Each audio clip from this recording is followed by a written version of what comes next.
Continuando, pessoal, com os apêndices de 1964, o elo perdido.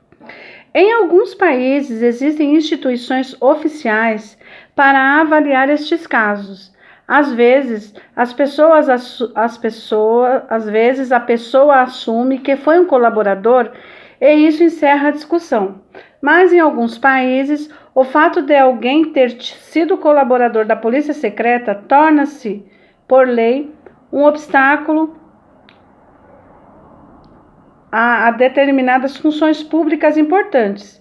Na República Tcheca, por exemplo, antigos colaboradores da STB não podem exercer funções de diretoria na administração pública, em tribunais, exército, polícia e órgãos públicos da mídia. Quanto ao nosso trabalho, tratamos de estudar e descrever os documentos e fatos com eles relacionados. Não podemos julgar pessoas, mas podemos julgar um sistema que, além de manter milhões sob férrea ditadura, enviou a um país longínquo seus funcionários preparados e treinados para agarrar suas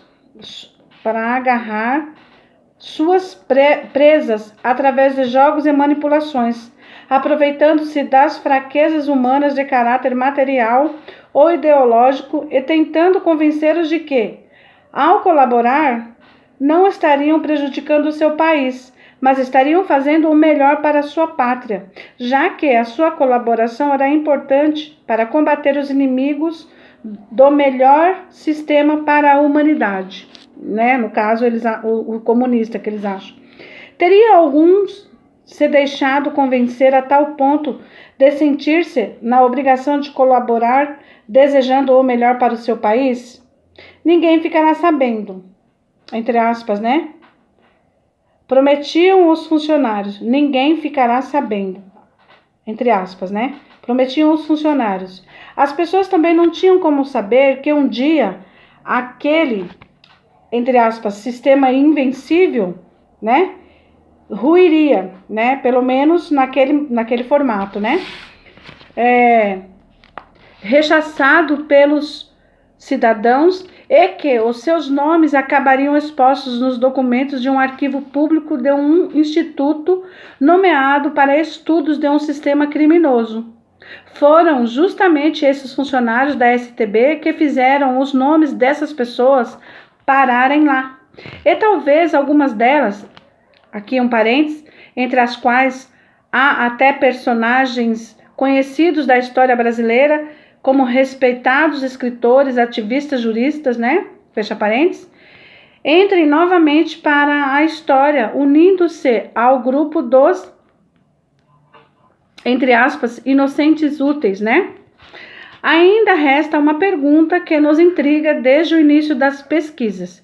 Como é possível que, em um país de 200 milhões de habitantes, em pleno século XXI, com todo o acervo de possibilidades que a internet oferece, fortes discussões relacionadas com a sua história, principalmente em relação ao período de 1964, suas causas, suas consequências, em uma época de diferentes comissões que buscam a verdade, como é possível que ninguém, nem a imprensa, nem instituições públicas ou privadas de pesquisas históricas, com todos os seus recursos disponíveis, tenha se interessado em pesquisar o conteúdo de documentos relacionados a esses aspectos que encontram-se há cerca de 8 anos disponíveis online nas páginas do Instituto Tcheco?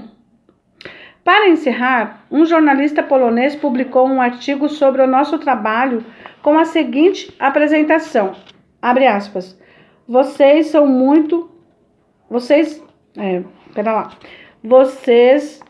abriram uma caixa preta.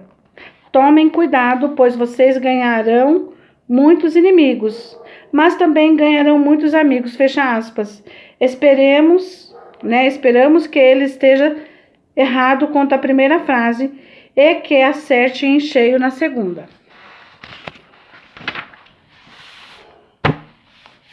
Oficiais de carreira do Serviço de Inteligência da STB que trabalharam no Brasil ou que estão relacionados com o tema do livro.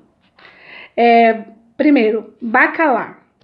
Nome verdadeiro, Václav Bonequier, 28 de 11 de 1926, acho que morreu, né, aqui em 25 de 5 de 2001.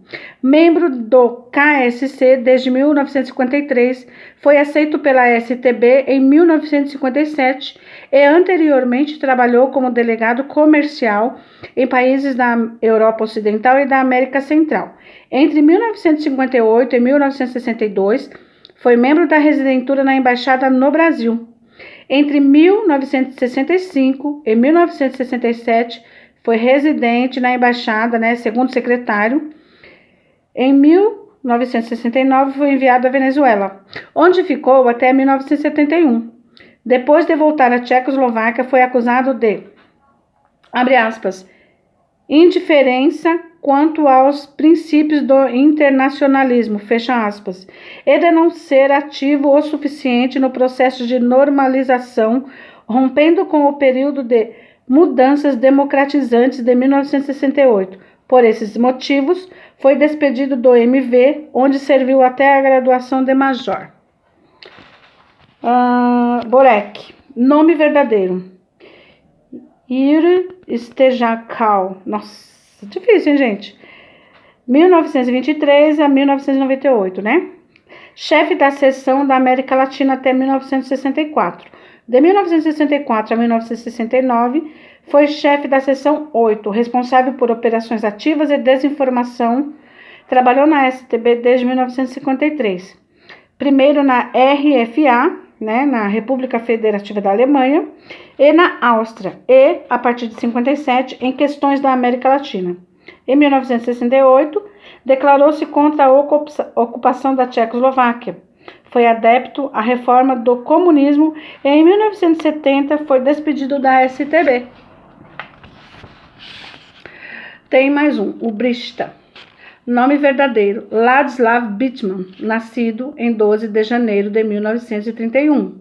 Membro do KSC desde 1946. Em 1954, terminou os estudos na Universidade Carolina de Praga, né? Curso de Relações Internacionais, e logo depois foi aceito no MV. Em 1955, começou a trabalhar como funcionário do Serviço de Inteligência na seção sobre as questões da Alemanha Ocidental, para onde foi enviado em 1961, residente em Berlim, e foi considerado um dos melhores funcionários operacionais. Em uma avaliação de 1964, podemos ler, abre aspas, competente e com iniciativa, fecha aspas. Nesse mesmo ano, tornou-se suplente do chefe da seção 8 sobre operações ativas e desinformação. De 1966 a 1968, trabalhou na Residentura em Viena e, em 3 de setembro de 1968, o Major Bittman emigrou de Viena para os Estados Unidos via, né, União das Repúblicas Federativa da Alemanha. E o Kada, Kada, né, o nome do agente, codinome, né? Nome verdadeiro: Miroslav Sek, 1929, né, nascido e falecido em 1989. Membro do KSC desde 1946. Depois da guerra, em 1952, terminou a Escola Superior de Ciências Políticas e Econômicas, trabalhou na Secretaria da União Internacional dos Estudantes. A partir de 1957, foi funcionário do Serviço de Inteligência da STB. Logo no início do seu trabalho, recebeu elogios e, após alguns meses, pôde adquirir um agente, um jovem estudante americano que esteve na Tchecoslováquia para uma breve visita. Em 1958, foi enviado para a Residentura no Canadá, de onde foi expulso em 1960. Em seguida, foi residente nos Estados Unidos até 1962 e, de 1963 a 1968, ficou como chefe da seção 1 na Central. Em agosto de 1968, alcançou a graduação de subcoronel e tornou-se chefe do Departamento 1 do Serviço de Inteligência, por ter apoiado ativamente as reformas da Primavera de Praga. Em 1969, foi expulso do Partido Comunista e das fileiras da STB. Recebeu aposentadoria por invalidez.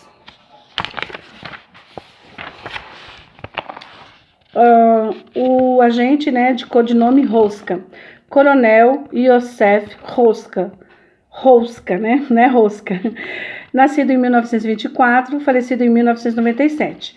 Antes de ser nomeado chefe do Departamento 1, né, Serviço de Inteligência, onde ficou de 1961 a 1968, foi chefe da administração provincial do MV em Bratislava. Durante a ocupação da Tchecoslováquia, em agosto de 68, uniu-se à ala pró-soviética nas fileiras da STB e combateu ativamente os reformistas, paralisando a resistência dos mesmos. Foi aceito pelo MV em 1948, Durante 1953 e 1954, estudou na Escola de Contra-Espionagem em Moscou.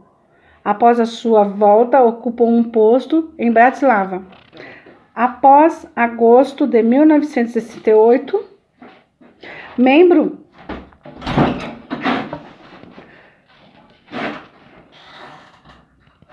quando apoiou os soviéticos, foi enviado para a seção de estudos do MV.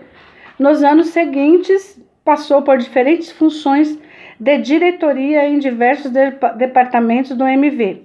Aposentou-se em 1980. Bom, pessoal, eu vou terminar por aqui porque eu tô muito resfriada, como eu já disse. Tô com a respiração assim bem difícil mesmo, né? E eu espero que não seja nada grave e não há de ser, em nome de Jesus. Mas, por enquanto é isso. Já estamos terminando, já tem poucas páginas, né? Como eu disse, esses só são os apêndices agora. E é isso aí, fiquem todos com Deus. Se você chegou aqui nesse canal por algum motivo, por curiosidade, porque estava simplesmente, assim, aleatoriamente, né? Como a gente diz. Peço que vocês ajudem, né? Olhem, eu nos meus vídeos lá anterior, tem pouco tempo no meu canal, tem pouquíssimas pessoas, por isso eu peço encarecidamente, se inscrevam no canal, deixe um like, faça um comentário ou dê um dislike, enfim, compartilhe, conheça o meu trabalho, o meu humilde canal, que eu espero que há de ser grande, porque o meu desejo principal é compartilhar o conhecimento, né? Eu estou lendo, se você chegou aqui nesse exato momento, não sabe do que se trata, eu estou narrando, né, terminando de narrar o livro 1964 dos autores, né, Mauro Abranches Krainski, né, e Vladimir Petrilak. Vladimir Petrilak é um polonês e Mauro Abranches é um brasileiro que mora na Polônia. Então, eles fizeram esse trabalho aqui. Esse livro é prefaciado pelo professor Olavo de Carvalho. E ele conta um período, assim, bem obscuro, né? Um período que ficou... Por isso que fala, né? O elo perdido, né? Porque todo mundo dá ênfase a 1964. 1964. E esse livro, ele fala exatamente de períodos muito anteriores a esse tempo. O que culminou em 1964, o que veio antes de 1964, e porque não foi do nada, como querem hoje colocar na nossa cabeça, querem colocar, inclusive foi colocado, né? Durante décadas foi assim massificado e sedimentado na cabeça dessa geração, né? De quem tem 40 anos pra cá, né? Acredito eu, né? Acho que nem 40 anos, enfim, 40 anos para cá, ficou sedimentado que, assim, de um dia para o outro, porque eles falam golpe militar. Só que eles querem que você pense e realmente, nessas últimas décadas, o povo, né, a sociedade brasileira, essa geração, acreditou mesmo que o que aconteceu foi assim, de um dia para o outro, os militares estavam lá sem fazer nada, não tinha nada para fazer, não tinha lá as fronteiras para cuidar, então eles falaram, vamos dar um golpe. Não foi assim, gente. Tem todo um contexto. E esse livro mostra que os acontecimentos que culminaram em 1964 com a renúncia de João Goulart, são assim ações diretas, né? Infiltrações de espiões russos, porque eles falam que a narrativa, né, que foi o golpe foi financiado pelos Estados Unidos, que o golpe começou em Washington e que foram os Estados Unidos que interviram aqui. Mas este livro, pessoal, eu falo para vocês, não deixem de adquirir. Então, a minha intenção, como eu já disse em outro vídeo, e sempre vou estar falando, não se compara a narração, né, eu narrando, não é a mesma coisa de você estar com os livros em mãos. Mas, como eu disse, é direcionado àquelas pessoas que, por enquanto, por um motivo ou outro, não tá em condições de adquirir o livro, ou que também não tem tempo. Então, assim, pelo menos, ouvindo a narração, você já vai se inserir no contexto, já vai ter um pano de fundo, né? Vai ter, assim, um ponto de partida, não vai ficar assim no escuro, né? E aí, quando você tiver, acredito que ouvindo a narração, a pessoa vai se apaixonar e mais que depressa vai correr para comprar o livro, porque vale a pena, porque foi assim que aconteceu comigo, né? Eu me apaixonei por esse livro e de verdade, eu fiz assim uma força para comprar. Se você chegou aqui agora, você vai nos primeiros vídeos. Esse já é o segundo livro que eu narro. O primeiro eu narrei porque eu tô fazendo uma sequência. O primeiro que eu narrei foi o Holodomor, o Holocausto Esquecido, tá? Lá nos primeiros vídeos. Depois esse daqui, porque o Holodomor vem bem antes disso aqui, né? Porque foi em 1917, né? Quando houve lá a Revolução Russa. E Holodomor começa a grande fome, né, que acometeu a Ucrânia, 1932, se eu não estiver enganada, né, e foi até 1933, então veio na sequência, 1933, depois veio a guerra, e aí sim, 1900, segundo o livro, 1950, 52 ou 53, se eu não estou enganada também, já se tem notícia de que tinha agentes, que a KGB agia aqui no Brasil, mas não diretamente. Através da Tchecoslováquia, espiões eram enviados, porque nesse momento, como eu sempre estou falando nos outros vídeos, a União Soviética não estava tendo relações diplomáticas com o Brasil, certo? E vocês percebam, não é à toa que todos os... faça uma reflexão. Todos os países que a União Soviética deu apoio, depois se tornaram comunistas. Faça essa reflexão. Pesquisem todos os países que a União Soviética deu apoio, depois se tornaram comunistas, socialistas. Então, pessoal, é isso. Fiquem todos com Deus. De verdade, ontem eu não postei vídeo, né? Antes de ontem eu não postei vídeo. Ontem eu postei bem de tardezinha já, porque realmente eu tô muito resfriada. Eu tô com a respiração, assim, muito difícil.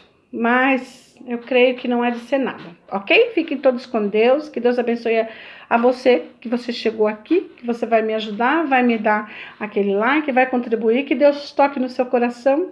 Fiquem todos com Deus e até mais. Tchau, tchau.